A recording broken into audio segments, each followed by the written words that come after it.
Kayo po ba mga bossing ko ay pakiramdam po ninyo ay paborito kayo ng kamalasan?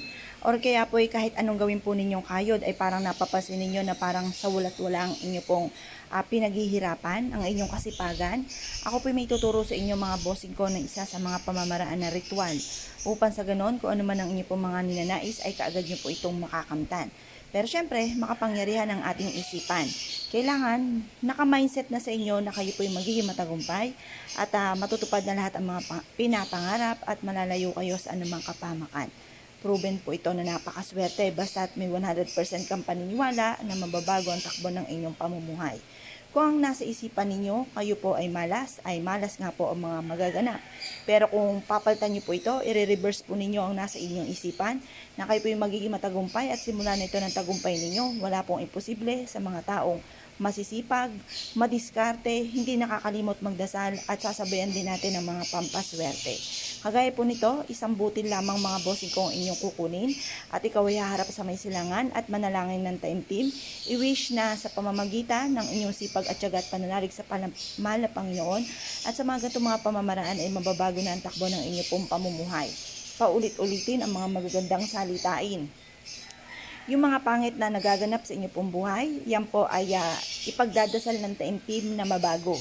At huwag niyong paulit-ulitin na sasabihin. Basta lagi niyong ibubukas sa bibig, panay mga magaganda. At mapapasinin niyo po na lagi kang iniaadya nito kung saan lagi kayo suswertihin. Kapag po ito ay malambot na, itapon niyo na po. At ito po ay palitan ulit ng panibago. Ito po mga bossing ko, isa sa mga subok na napakaswerte. Ngayon po mga bossing, ilagay nyo lamang po ito sa inyo pong bag, bitbitin kahit saan kayo magtungo, ilagay sa inyo pong bulsa, at kayo po ay maging positibo, walang imposible, susundan po kayo ng swerte. Ito po mga bossing ko ay isa sa mga marami na nagpatotoo na sila po'y sinuwerte po dito at hindi na rin ako magtuturo dahil ito po isa sa mga paborito ko na pampaswerte. Kung ikaw ay naniwala at nais po itong gawin, huwag na po kayo magpatumpik-tumpik pa. Subukan nyo po ito at ito po ay makakatulong upang sa ganon magtuloy-tuloy ang pasok ng swerte at hindi ka na muli mamblema pa tungkol sa usapin ng pera at hindi ka na bagay po, hindi mo na mararamdaman na kayo po yung minamalas or kung may mga pagsubok ay kaagad nyo itong masusolusyonan at hindi magiging pahirapan sa inyo na kumita ng pera or kaya po hindi magiging mailap sa inyong ang swerte dahil magkakaroon ka ng mga iba't ibang ideas kung saan ikaw ay laging suswertihin. Kaya kung kayo pinaniwala at nais po itong gawin, huwag na po kayo magpatumpik-tumpik pa, subukan nyo po ito, proven po ito.